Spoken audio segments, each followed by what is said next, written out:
भारत का सेवा ही बस काम है। सहभागी बन पुण्य कमा लो, सबसे ये आह्वान है। प्रणम्य सागर गुरु महाराज की सोच का ये परिणाम है। सहभागी बन पुण्य कमा लो, सबसे ये आह्वान है, सबसे ये आह्वान है। हम योग प्रणेता ने ये पावन दीप जलाया है। साधर्मी का बने सहारा, बीड़ा ये ही उठाया है, बीड़ा ये ही उठाया है। चलो उन्हें खुशियों से मिलाए, बड़ा पुण्य का काम है। सहभागी बन पुण्य कमा लो, सबसे ये आह्वान है, सबसे ये आह्वान है। जीवों के भोजन का प्रबंधन, असमर्थ बच्चों को शिक्षा, रोजगार की करें व्यवस्था, मांगे ना कोई भिक्षा, मांगे ना कोई भिक्षा। अरे हम जीव दया भारत बस करती ये ही काम है। सहभागी बन पुण्य कमा लो, सबसे ये आह्वान है, सबसे ये आह्वान है।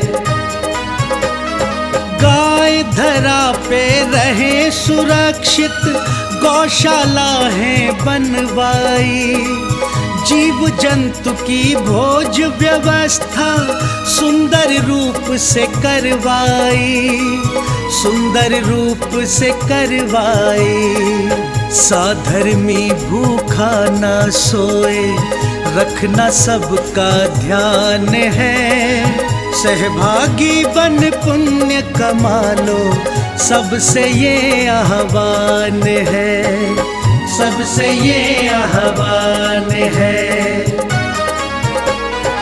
साधर्मी रोगी के इलाज को हम मिलके हैं करवाते, जाने कितने असहायों को राशन घर में पहुँचाते, राशन घर में पहुँचाते। लक्ष्य हमारा उन चेहरों पे लानी बस मुस्कान है। सहभागी बन पुण्य कमा लो, सबसे ये आह्वान है, सबसे ये आह्वान है। दान धर्म ही साथ जाएगा, बाकी सब तो धोखा है। पुण्य के भागी बन जाओ, ये बड़ा ही पावन मौका है, बड़ा ही पावन मौका है। जुड़ के जीवन सार्थक कर लो, पावन ये अभियान है। सहभागी बन पुण्य कमा लो, सबसे ये आह्वान है, सबसे ये आह्वान है।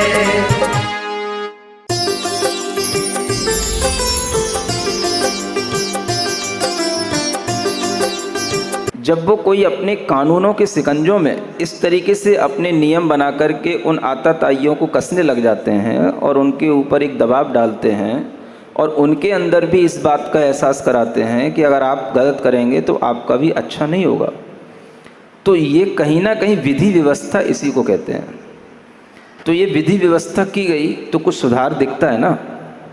आज यूपी की सरकार की हम इस बात से प्रशंसा तो कर ही सकते हैं ना कि कम से कम इतना सुधार तो दिखता है कि आज जो आतंक पहले था वो नहीं है।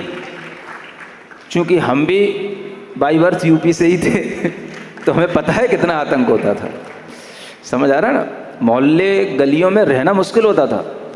जहाँ घर था, जहाँ रुकते थे, उसके एक तरफ ठाकुर है, एक तरफ अहीर है, एक सामने पंडित है, तरह तरह के लोग, और बीच में जैन होने के नाते आए दिन परेशानियाँ खड़ी करते थे। और सिर्फ कुछ नहीं, सिर्फ इसी कारण से, ये सरकारों के कारण से ही परेशानियाँ खड़ी होती थी। कोई सरकार, कोई पार्टी जीत गई, इतना आतंक पूछो मत। ऐसे ऐसे लोग देखे हमने, चलो छोड़ो उन बातों को कहने से कोई मतलब नहीं है, कि मतलब गली में सांस से आता था, एक आदमी था, 4 दिन रुकेगा, एक केस करेगा, किसी को चाकू मारेगा, एक मर्डर करेगा, फिर जेल जाएगा, 2-4 महीने जेल रहेगा। ये व्यवस्था नियामक कही गई है, राजा को दंड देना ही चाहिए अपराधियों को। अगर वो दंड नहीं देगा तो प्रजा उस पर विश्वास छोड़ देगी और वो राज भी राज्य भ्रष्ट कहलाएगा, धर्म भ्रष्ट कहलाएगा राजा। तो ऐसा नहीं है। अनेकांत का मतलब आप अभी तक नहीं समझ रहे हैं। अनेकांत सिर्फ किसी के साथ में हमारा अपना अगर नहीं बन रहा है तो हम उसको उसके दृष्टिकोण पर छोड़ दें, ये सोच करके कि उसका अभिप्राय ऐसा ही है, उसका दृष्टिकोण ऐसा ही है, वो अपने दृष्टिकोण से हो सकता है सही कर रहा हो, जो मेरी बात को नहीं सुन रहा है या नहीं मान रहा है। तो अनेकांत आपके लिए उस समय पर आपके भावों को एक साम्य अवस्था में लाएगा। बस आप ऐसा नहीं कि आप कह रहे हैं 1.5 घंटे से बहुत कंफ्यूज हो गए, मेरा दिमाग खराब हो गया, तो फिर आपने क्या अनेकांत सुना? यही तो नहीं करना है। बट गुरुदेव, आपने बोला कि अगर किसी के बच्चा मर गया है तो यहाँ पर अपन तो डिबेट उसको थोड़ी छोड़ ना कर देना रहे चाहिए। हैं। तो अपने को अनेकांत से अपने परिणामों में शांति लानी है ना। चाहे किसी का बच्चा किसी कारण से अपहृत हो गया हो, चाहे उसका मर्डर हो गया हो, आखिरकार आपको करना क्या पड़ेगा, है ना? आपको तो अपने परिणामों में शांति लानी पड़ेगी। तो आप कितना कर सकते हैं, क्या कर सकते हैं, वो यही कर सकते हैं। कोई ऐसी व्यवस्थाएं बने। आप सोचो कितने केस नहीं होते हैं। आंदोलन किसी समस्या का समाधान हुआ है क्या? बताओ। इतना बड़ा वो निर्भया कांड हुआ था, क्या हो गया उससे? आंदोलन से क्या हो गया उससे? किसी को फांसी भी दे दी तो उससे भी क्या हो गया? क्या उसके बाद ऐसे निर्भया कांड नहीं हुए क्या? मैं पूछ रहा हूँ। जिन अदालतों ने ऐसे ऑर्डर भी दे दिए तो उससे क्या हो गया? कौन से लोगों को संतुष्टि मिल गई? मैंने कह रहा हूँ 4 लोगों को फांसी भी दे दी, चलो ठीक है, उनके एटीट्यूड से ठीक है, लेकिन उससे क्या हो गया? क्या लोगों ने पाप करना बंद कर दिया? क्या लोगों को उस फांसी का कोई डर ऐसा बैठ गया कि उन्होंने कोई किसी को उसके बाद फिर कोई कहीं पर कोई केस ना हुए हो? रोजाना हो रहा है। तो इनसे होना जाना क्या है? मैं कह रहा हूं आंदोलन किसी समस्या का समाधान नहीं है। समस्या का समाधान जो बड़ी पावर में रहने वाले लोग होते हैं, मिनिस्ट्री में रहने वाले लोग होते हैं, या संविधान के कानून जो बनाते हैं, जिनके हाथ में संविधान होता है, वहाँ से संविधानों के अनुसार अगर दुनिया चलेगी तो समस्या का समाधान होगा। राजा अगर चाहेगा, सीएम पीएम ये चाहेंगे तो सब समस्या के समाधान सब निकल आएंगे। नमस्ते गुरुवर। एक बार आपसे सभी लोग इसलिए आशीर्वाद मांग रहे हैं क्योंकि यहाँ से अतिरिक्त बाहर भी हजारों लोग आपके शिविर का ऑनलाइन लाभ ले रहे हैं और आज महाराज जी व्रत उपवास भी कर रहे हैं और आपके प्रवचन को सुन रहे हैं। कृपया आप एक बार अपना हाथ ढकर के उन्हें आशीर्वाद दे दें। हाँ, तो हाथ बाहर तक पहुँच जाएगा सबके। ठीक है, जो भी लोग बाहर भी व्रत उपवास कर रहे हैं, सबके उपवास बहुत अच्छे हों, सबका स्वास्थ्य अच्छा रहे, है ना, किसी को भी उल्टी दस्त कुछ ना लगे और सभी सुखपूर्वक इन व्रतों की आराधना करें। ऐसा मंगलमय आशीर्वाद। ठीक है। महावीर अजमेरा गुड़गांव से प्रश्न करते हैं, यहाँ पर है, खड़े हो जाइए। गुरुजी, आपने तत्वार्थ सूत्र का पद्यानुवाद 1995 में ब्रह्मचारी अवस्था में किया था। विद्वत्ता पूर्ण लिखा है, इसमें कोई बात ही नहीं। यदि अब लिखते तो इसमें तो और भी कई आपके नए चिंतन और नई वैज्ञानिक पद्धतियाँ सुधार करके उसमें जुड़ जाती। क्या ये संभव हो सकता है कि हम अपनी ही पुरानी रचना में और नई बातें जोड़ करके अथवा नए चिंतन को जोड़ करके उसे अति भव्य रूप दे सकते हैं? गुरुजी, वैसे तो मैं छोटे मुंह बड़ी बात कर रहा हूँ, लेकिन मेरे मन की ये जिज्ञासा थी, आप समाधान करें। हाँ, कोई बात नहीं। प्रश्न करने के लिए आप उतने ही स्वतंत्र हैं जितना उत्तर देने के लिए हम स्वतंत्र हैं। है ना? इसलिए आप प्रश्न करने में कभी मत हिचकिचाया कीजिए, है ना? तो सुनिए, जो आपने कहा कि आज के समय में कुछ उसमें चिंतन ऐड हो जाता, देखिए, चिंतन जो भी होते हैं वो व्यक्ति के अपनी दिमाग की उपज हो सकते हैं, हाँ? वो व्यक्तिगत स्तर पर होते हैं। जब भी कभी हम शास्त्रों की कोई भी बातें लिखते हैं, शास्त्रों के अनुवाद करते हैं, तो उसमें हम अपने चिंतन नहीं डालते। जो शास्त्रों की भाषा आचार्यों की परंपरा के अनुसार चली आई है, जो भाव आचार्यों की परिपाटी के अनुसार चले आए हैं, हमने अभी तक यही कोशिश की है, जितनी भी टीकाएँ लिखी हैं, कि किसी भी टीका में कोई भी ऐसी विसंगति न पैदा हो जो आचार्य परंपरा का उल्लंघन करे, तीर्थंकरों की परंपरा का उल्लंघन करे, है ना। तो कोई भी बात जो हमारे चिंतन में आती है वो हम आपसे कह सकते हैं। लिखना अलग होता है और कहना अलग होता है। कभी आपने ये भी सुना हो कि 100 बका और 1 लिखा? नहीं सुना? कुछ नहीं सुनते तुम लोग, सब हम ही सुनते हैं। क्या कहते हैं? 100 बार कोई भी चीज़ बोलते रहो, उससे कोई फ़र्क नहीं पड़ता। अगर एक बार वो चीज़ लिख गई ना तो वो चीज़ महत्वपूर्ण हो जाती है। तो इसलिए हम वो चीज़ें नहीं लिख सकते हैं। और यही बात हमारे गुरुजी ने हमको समझाई है। गुरुजी का भी चिंतन हर तत्वार सूत्र के वाचन में बहुत अच्छा निकलता था, है ना। और वो हर साल कुछ नया नया चिंतन देते थे। लेकिन जब हमने उनसे कुछ पूछा कि जब हम उनसे पूछते थे कि हम इसको इस तरीके से लिपिबद्ध करें, इसको हम लिख दें, तो वो कहते थे देखो ये मेरा चिंतन है, इसको सिर्फ आप विचार करो, इसको सोचो, आपस में विचार विमर्श करो। तो वो लिखने के पक्ष में नहीं रहते थे। समझ आ रहा है ना। तो वही पद्धति मैंने समझी। हम आज भी कुछ लिखेंगे तो लिखा तो वही जाएगा जो जिनवाणी में उसके भावों के अनुसार कहा गया है। अगर हमारा कोई चिंतन है तो हम उस चिंतन को उसमें लिख नहीं सकते, आपसे कह सकते हैं, है ना, आपको बता सकते हैं। लिखना अलग चीज़ होती है और कहना बताना अलग चीज़ होती है। इस अंतर को आप समझें। इसलिए जो लिखा गया है वो पर्याप्त है, और जो एक बार लिख जाता है वो दोबारा लिखना तो असंभव ही होता है। आज हम अगर कुछ नया भी लिखना चाहें तो नहीं लिख पा रहे हैं, पुराने को नया करने की बात तो और कठिन हो जाती है। समझ आ रहा है ना। हाँ, इतना आप टाइम कहाँ देते हो आप लोग हमें अब। नमस्ते गुरुवर, हस्तनापुर से प्रश्न करते हैं कि आपने बताया कि सिद्धशिला में सिद्धों से ठसाठस वो भरी हुई है, तो जब मैं मोक्ष जाऊंगी तो कहाँ रहूंगी? तुम्हारे लिए एक अलग फ्लैट बना के रखा है वहाँ पे रिजर्व करा के, है ना, वहीं पे रहना। और कह दूंगा कि इनको डिस्टर्ब नहीं करना, जो भी फैसिलिटी वहाँ हो सकती है आपको सब वहाँ मिल जाएगी, ठीक है। परस्परोपग्रहो जीवानाम, ये सूत्र त्रियंचों पर भी लागू होता है, क्योंकि उनके भी हमारे ऊपर आजकल बहुत उपकार हैं। नीलम जैन। हाँ हाँ, इसमें कोई बात नहीं। जीव ही होते हैं, जीवों का परस्पर में उपग्रह चलता है, और सभी जीवों के लिए ही ये सूत्र कहा गया है। जीवों की व्यापकता को हम जितना अपने चिंतन में विस्तार में लाएंगे उतना ही इस सूत्र की व्यापकता हमारे लिए हितकारी सिद्ध होगी, इसमें कोई दो राय नहीं है। महाराज श्री नमोस्तु, जब आप हाइकु लिखते हो तो हम उसे कैसे समझें? कुंडग्राम में या कुंडलपुर में जन्मा अजन्मा, दूसरा इसका क्या अर्थ हुआ? हाँ, उल्टे सीधे लिखे हुए होने से समझ में नहीं आता। उल्टे सीधे प्रश्न है। हाँ ठीक है, कुछ हाइकू लिखे हुए हैं, उसमें कुछ अर्थ आपको इसलिए नहीं आ सकते क्योंकि वो किसी परिस्थिति बस भी लिखे हुए हो सकते हैं, है ना। कुछ चीज़ें परिस्थिति बस भी लिखी जाती हैं, तो ये चीज़ें अलग हैं। हम अपनी कविताओं में कुछ भी चीज़ें डाल सकते हैं, अपनी छंदों में कुछ भी चीज़ें डाल सकते हैं, लेकिन जब हम आचार्यों की वाणी के अनुरूप कुछ लिखते हैं तो उसमें हर कुछ नहीं लिख सकते हैं, है ना। तो ये हमें हमेशा सोच करके चलना पड़ता है। तो जो अपना चिंतन होता है उसे हम अलग से लिख सकते हैं कभी भी कहीं भी। तो ये एक परिस्थिति बस उपजा हुआ चिंतन था, और वो चिंतन यूँ था कि एक समय था जब कुंडलपुर में जो भगवान महावीर स्वामी का जन्म है और कुंडग्राम में भी भगवान महावीर स्वामी का जन्म है, इस विषय में बहुत एक तरह से विसंगति और आपस में बहुत लड़ाई झगड़ा जैसा कुछ वातावरण बन चुका था, है ना। उस समय पर हमने हाइकू लिखा था। तो ये बात को लेकर के कि नालंदा का कुंडलपुर कुंडग्राम है भगवान महावीर का, या जो वैशाली का कुंडग्राम है वो भगवान महावीर का है, तो इसको लेकर के बहुत आपस में, है ना, पत्राचार पत्रिकाओं के विषय खूब डिबेट इस विषय में खूब चलती थी। तो उस परिस्थिति में ये लिखा हुआ है कि भगवान तो जन्म लेकर के, है ना, जन्म से रहित हो गए। नहीं समझे?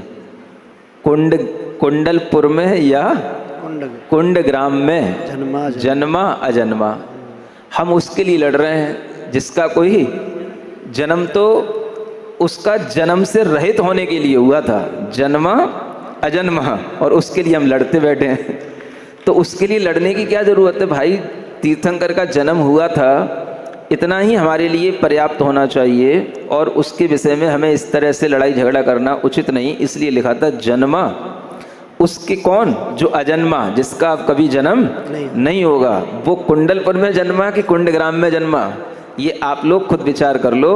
लेकिन उसके पीछे रहस्य यही था कि हमें उस विषय में लड़ने की कोई आवश्यकता नहीं है, जो उसका अब जन्म ही नहीं होना है ना, ये उसका भाव था। हाँ। नमोस्तु गुरुवर। डॉक्टर शोभा जी प्रश्न करती हैं कि हर साल कितनी ही हम चतुर्दशियाँ मनाते हैं, आती हैं, पर भादव की इस चतुर्दशी को अनंत चतुर्दशी क्यों कहते हैं? हाँ, अब कई बार ऐसा होता है कि जो पर्व होते हैं उन पर्वों के दिनों में कुछ एक विशेष तिथि इस तरह से आती है। अब आप ये भी तो कह सकते हैं कि दशलक्षण भी कई बार आते हैं, लेकिन भादों के ही दशलक्षण क्यों मनाते हैं, है ना। तो भादों के दशलक्षण के विशेषता अपने आप में है, वो तो आपको समझ आती ही है। इसी तरह से चतुर्दशियाँ कई होती हैं, लेकिन जो भाद्रपद की यह चतुर्दशी है यह अनंत चतुर्दशी के रूप में इसीलिए मनाई जाती है कि यह अपने आप में अनंत फल देने वाली ये चतुर्दशी है। पर्व के दिनों में पड़ने वाली यह चतुर्दशी अनंत फल देने वाली मानी जाती है ना। तो इस चतुर्दशी को उपवास आदि जो क्रिया की जाती है वो अनंत फल देने वाली होती है। अन्य दिनों में हम जो कोई भी धर्म कार्य करते हैं उसका फल अलग होता है, और इन दिनों में हम जो धर्म आराधना कर रहे हैं उसका फल अलग होता है। तो इसी तरह से कुछ तिथियां भी अपने आप में विशिष्ट हो जाती हैं और इसीलिए उनका महत्व अधिक बन जाता है। नमस्ते गुरुवर। जीतो से स्टूडेंट्स हमारे बीच में आए हुए हैं, कृपया खड़े हो जाएं एक बार, क्योंकि आप लोगों का जो है अभी आगे का शेड्यूल है कुछ। एक बार ले लीजिए माइक और अपना प्रश्न एक बार सब में एक साथ करना। हाँ महाराज जी नमोस्तु। हम सभी छात्र धर्म के उपयोग से अपनी पढ़ाई को कैसे बेहतर बना सकते हैं और निरंतर मोटिवेटेड कैसे रह सकते हैं? जैसे कि हमें कई बार फेलियर का सामना करना पड़ता है, तो उससे कैसे निकलकर और बेहतर कर सकें? नमोस्तु। किसका सामना करना पड़ता है? फेलियर। हाँ ठीक है, धर्म के उपयोग के साथ आगे बढ़ने की बात है वो अलग बात है, और अपने आप को मोटिवेट बनाए रखने की बात है ये अलग बात है। अगर आप धर्म के साथ चलते हैं तो धर्म ही आपको मोटिवेट करता रह सकता है ना। कैसे? आप बैठ जाओ, मैं बताता हूँ। धर्म अपने आप में वो शक्ति है जो हमें किसी भी तरह से असफल होने पर भी असफलता का एहसास नहीं करने देती। धर्म में वो शक्ति है। अगर आप थोड़ा सा भी धर्म का एक भी कोई सिद्धांत अपने जीवन में समझेंगे या पढ़ेंगे या उसको अपनाने की कोशिश करेंगे तो आपके अंदर मोटिवेशन खुद ब खुद आ जाएगा। मैं आपसे कह रहा हूँ धर्म का मतलब पहले समझ लो। आप धर्म के उपयोग की बात आपने कही, धर्म वो नहीं जो हम उदक चंदन तंदुल कर रहे हैं, इसको धर्म नहीं कह रहे हैं। धर्म वो जो धर्म के सिद्धांतों में है, चाहे वो अहिंसा का सिद्धांत हो, चाहे अनेकांत का सिद्धांत हो, चाहे ये 10 धर्म जो हमारे सामने चल रहे हैं, क्षमा, मार्दव, आर्जव, इनमें से कोई भी एक धर्म पकड़ लेना। आप एक भी धर्म अपने जीवन का एक अंग बना लेना। मैं कह रहा हूँ आपकी किसी भी असफलता पर आपको कभी डिमोटिवेट नहीं होना पड़ेगा। क्यों? क्योंकि वो धर्म आपको शिक्षा देगा। वो धर्म ही आपको भीतर से सहयोग करेगा, आपको सद्विचार देगा कि देखो, अगर मान लो हमने केवल अहिंसा को ही अपना लिया, आज अगर अनेकांत की बात सुनते तो अनेकांत से भी आपकी समस्या का समाधान हो सकता था। चलो मैं अहिंसा की बात करता हूँ। अगर आपके अंदर अहिंसा का भी थोड़ा सा विचार आ जाए तो आप सोच सकते हो, अहिंसा का मतलब है अपने अंदर कसाएं उत्पन्न नहीं करना। हम पढ़ रहे हैं किसी भी तरह से, हम जब बहुत सारे कंपटीशन के साथ में जो हमारे सामने लोग आते हैं और उन सबके साथ में जब हम एक कंपटीशन फाइट करते हैं तो उसमें भी हम जब अगर मान लो किसी कारण से असफल रह गए तो हमारे दिमाग में किसी भी तरह की द्वेष प्रवृत्ति, राग की प्रवृत्ति दोनों ना बने। इसको कहते हैं अहिंसा, माने कसाय ना उत्पन्न हो। तो कसाय ना उत्पन्न हो कैसे संभव है? उस समय पर आपको अपने उस अहिंसा के साथ में अनेकांतिक दृष्टिकोण भी लगाना पड़ेगा।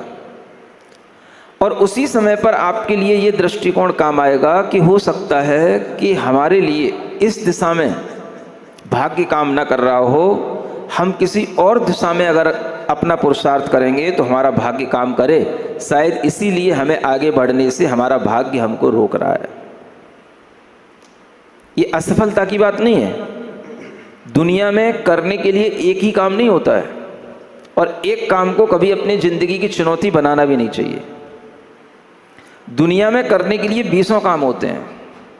बस हमारे अंदर ये भाव होना चाहिए कि हम जिंदगी में कुछ ना कुछ अच्छा करेंगे, ये अपना मोटिव होना चाहिए। हम जिंदगी में कुछ ना कुछ अच्छा करके दिखाएंगे। ये नहीं कि हम केवल जिस कंपटीशन के लिए लड़ रहे हैं बस हम उसी कंपटीशन को ही क्लियर करेंगे। हम उसको कर पाए नहीं कर पाए तो भी ऐसे ऐसे बच्चे हैं जो किसी कंपटीशन को क्लियर नहीं भी कर पाए तो भी, मान लो IIT नहीं कर पाए या UPSC क्लियर नहीं कर पाए तो भी वो UPSC वालों को पढ़ा रहे हैं। क्या वो अच्छा नहीं कर रहे हैं?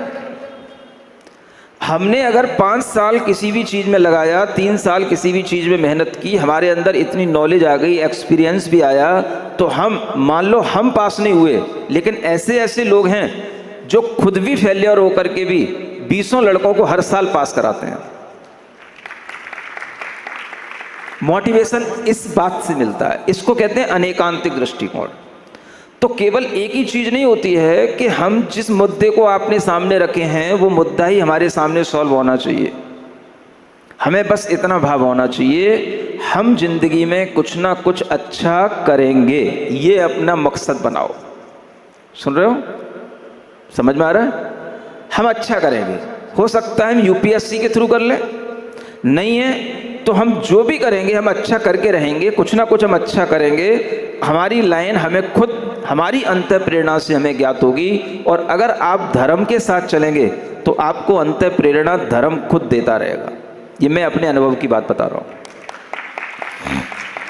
मैंने भी जिंदगी में सब तरीके की असफलताओं का सामना किया है, लेकिन फिर भी मुझे नहीं पता सफलता क्या होती है। बस मकसद एक ही था, जिंदगी में कुछ ना कुछ अच्छा करना है, नया करना है, और ऐसा करना है कि कोई भी ना करे जिसे वो काम करो भाई।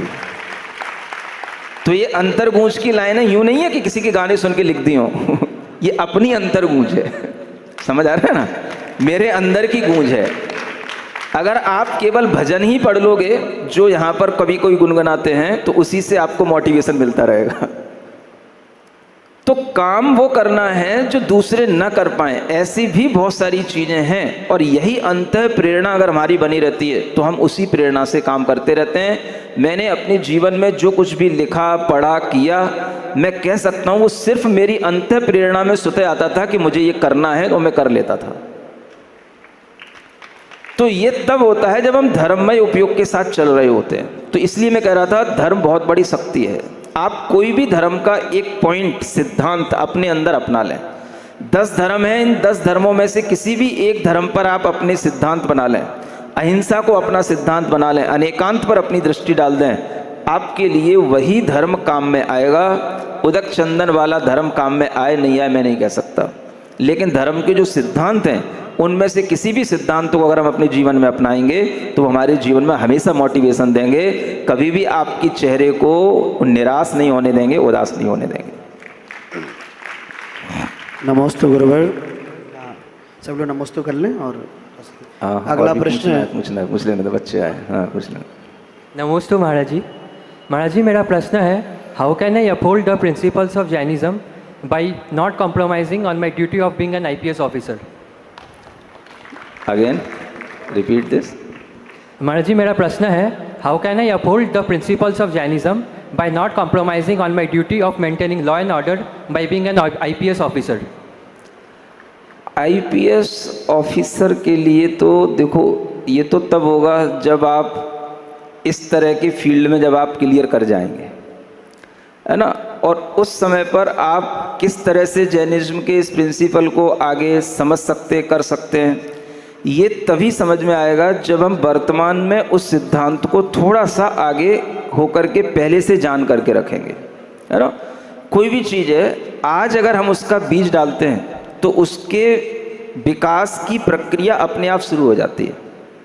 ये ठीक है कि आईपीएस है या कोई भी और फील्ड है, उसमें आप कैसे उसको अप्लाई करेंगे ये भले ही नहीं आपकी समझ में आए, लेकिन वो विकास की प्रक्रिया जिस दिशा में होगी वो आपको उस दिशा में अपने आप ले जाएगी। ऐसे समझ के चलो, जैसे आज आपने कोई भी तरह का अनेकांत का सिद्धांत समझा, अब वो अनेकांत के सिद्धांत को अगर आप आज अपने परिप्रेक्ष्य में लगा रहे हैं, कभी आप उसको समाज के परिप्रेक्ष्य में भी लगाएंगे, परिवार के परिप्रेक्ष्य में भी लगाएंगे, फिर जो आपका किसी भी तरीके का प्रोफेशन होगा उसके परिप्रेक्ष्य में भी लगाएंगे, तो ये आपके अनेकांत का सिद्धांत हमेशा आपके अंदर के ज्ञान से विकसित होता चला जाएगा। एक बार बस आपको उसकी पकड़ आनी चाहिए।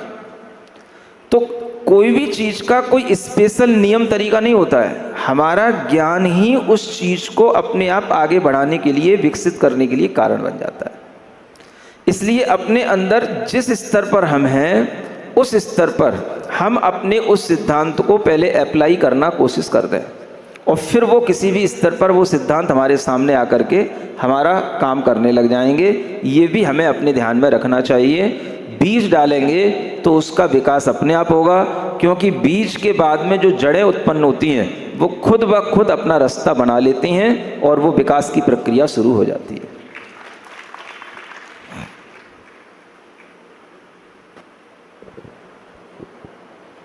कि एक एक उपवास को प्रतिदिन बढ़ाएं, प्रतिदिन देखते रहें हमारे शरीर की स्थिति क्या है।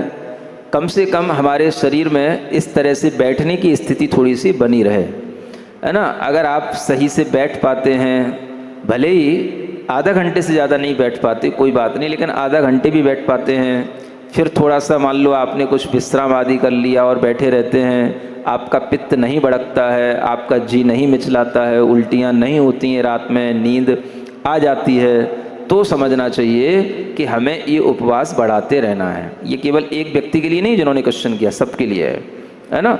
कभी भी अपने अंदर संकट की स्थिति पैदा नहीं करना। ऐसा नहीं लगना चाहिए कि कल तक हम बचेंगे कि नहीं नहीं समझ में आ रहा है, ऐसी घबराहट ना होने लग जाए, तो उसको भी ध्यान में रखना। तो इसलिए ये 10 और 15 के टारगेट ना बना करके प्रतिदिन अपनी स्थिति को समझ करके एक एक करके आगे बढ़ाइए, और प्रतिदिन जो है प्रसन्नता के साथ एक एक दिन धर्म ध्यान से गुजारिए। सबके लिए मंगल आशीर्वाद। केस कोई नहीं होना चाहिए, सबका अच्छे से तप और सबका अच्छे से उपवास पूर्ण होना चाहिए, लेकिन अपनी स्थिति को देख करके, है ना। उसको ना अपने को अहम का विषय बनाना कि भाई लोग क्या कहेंगे, इनने 5 पे छोड़ दिया कि 6 पे छोड़ दिया, ऐसे अहम का विषय नहीं बनाना। लोगों से कुछ मतलब नहीं है, अपने को अपनी ज़िंदगी से, अपने परिणामों से मतलब है ना। तो कई लोग इस तरह से भी कर बैठते हैं, वो ना करें, समझदारी से काम करें। यही सबके लिए मंगल आशीर्वाद। गुरुजी नमोस्तु। मैं आगरा से बिलोंग करती हूँ, लेकिन अब जयपुर शिफ्ट हो चुकी हूँ। तो हमारा आगरा में जो राजा मंडी का जिनालय है, वहाँ पार्श्वनाथ भगवान की प्रतिमा के दर्शन सपने में मुझे पिछले दिनों हुए, और सर्प में जो पार्श्वनाथ भगवान का सर्प का चिन्ह है उसमें मुझे जो है ब्लड, खून, आँख में खून लगाए दिखाई दिया। तो ये भगवान, ये प्रश्न शुभ है या अशुभ है, या ऐसा क्यों हुआ, कृपया मार्गदर्शन। और बार बार भगवान दिखते रहते हैं। अरे अब बार बार भगवान दिखते रहते हैं तो जल्दी भगवान को प्यारी हो जाओगी क्या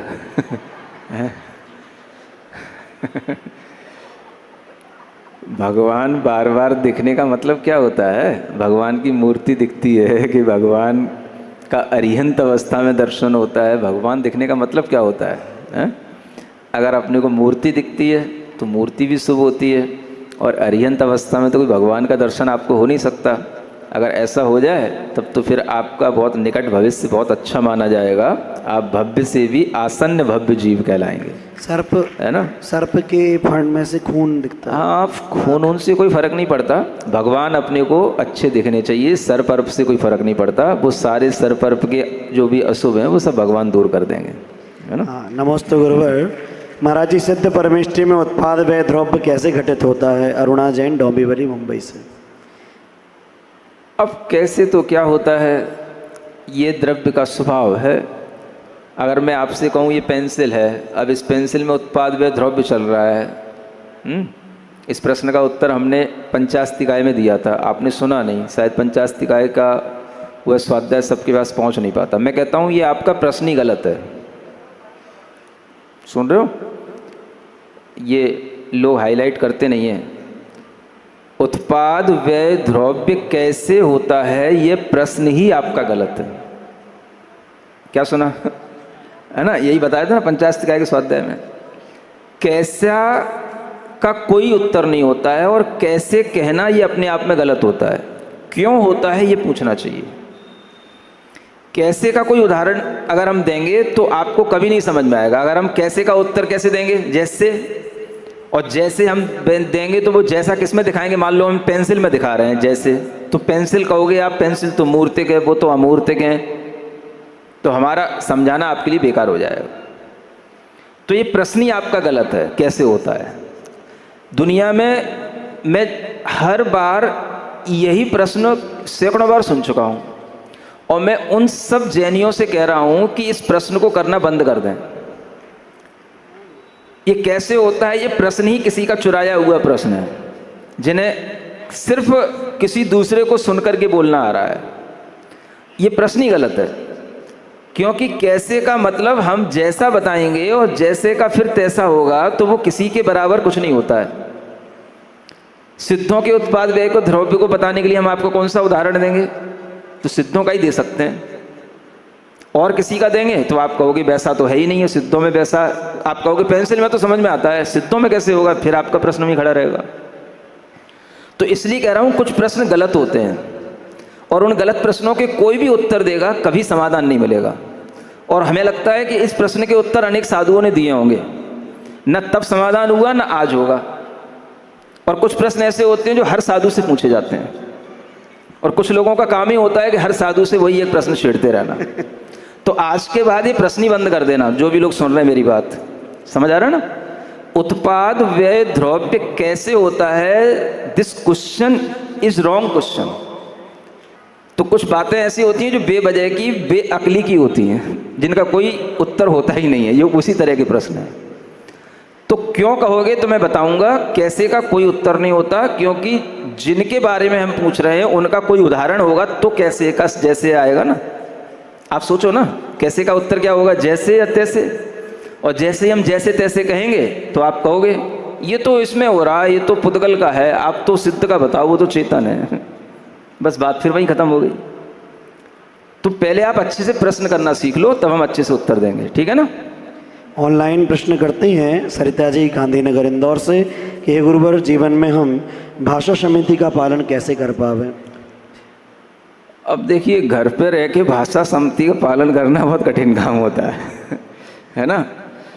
जो कोई भी अपना होता है, बच्चा होता है, कुछ होता है, कभी उससे तू तड़ाक भी बोलना ही पड़ता है, सब कुछ करना पड़ता है। लेकिन अगर आपको लगता है कि हमारी भाषा ठीक नहीं है, तो उसका एक तरीका ये हो सकता है कि आप दिन में अधिक समय निकालें जो आप मौन रहें, है ना। क्या करें, मौन रहें। और मौन रहने के एक आदत डालें, तो मौन रहने के बाद में जब कभी आप बोलेंगे तो आपको याद आने लगेगा, जब आप एक लंबे समय तक मौन रहेंगे तब, कि मैं क्यों बोल रहा हूँ।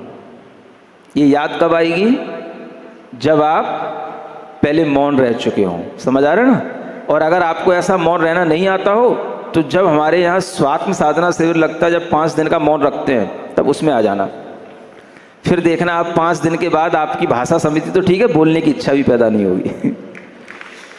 और फिर जब बोलोगे तब आपको लगेगा अरे मैं करा कहीं मौन तो नहीं है, कोई मुझे पनिशमेंट तो नहीं मिल जाएगा। तो याद आता है 2-4 दिन तक भी। समझ में आ रहा है ना। तो ऐसे संस्कार ही अपनी भाषा समिति को बना पाते हैं, और वही संस्कार अपने अंदर आने चाहिए।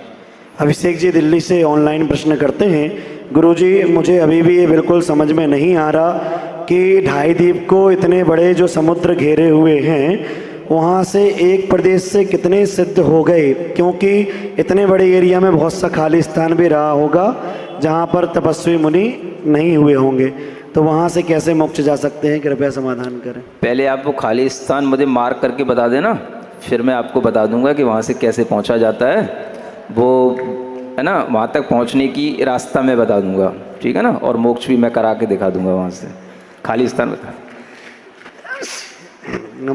नमस्ते गुरुवर। पंकज बीरा जी और जबलपुर से पधारे शिवरार्थी अपनी भावना रखते हैं, साथ में प्रिंस भाई, कि गुरुवर ओम ह्रीम अरहम नमः का जो है आपसे जुड़ करके और इस जाप से जुड़ करके बहुत ही अच्छा लग रहा है।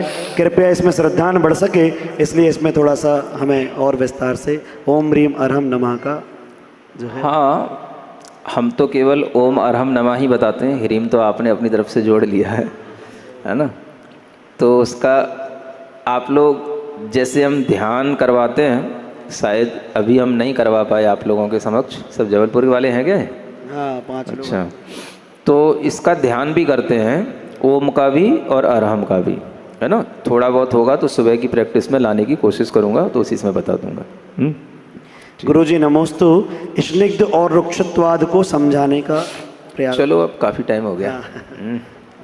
चलिए, बहुत से लोगों के और से इस प्रश्न हैं, आगे समय मिलेगा तो कल और लिए जाएंगे।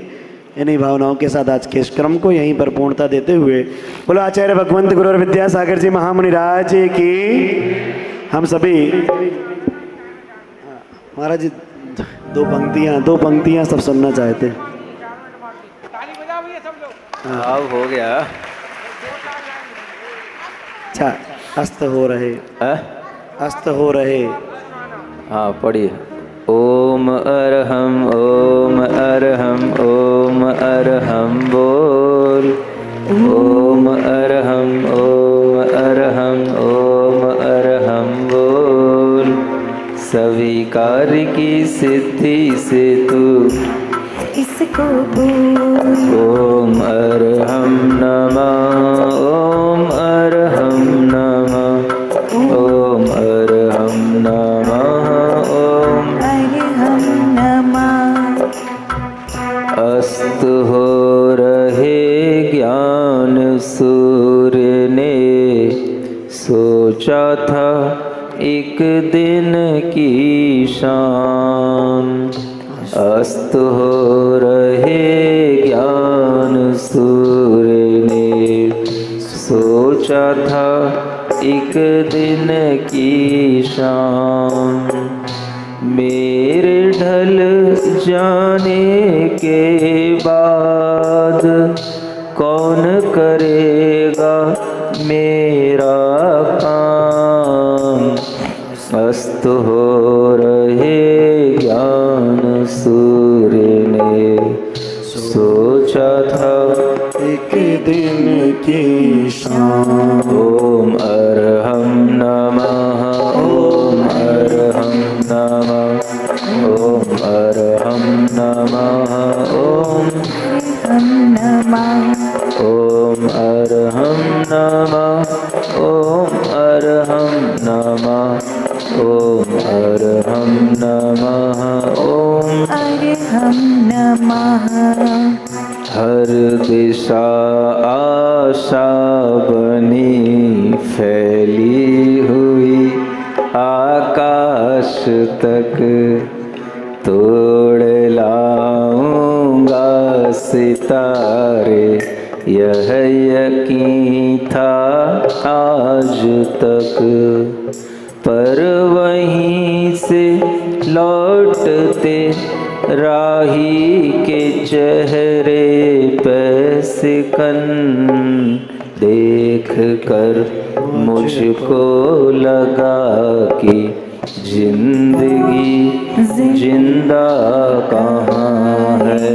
देख कर मुझको लगा कि जिंदगी जिंदा कहाँ है।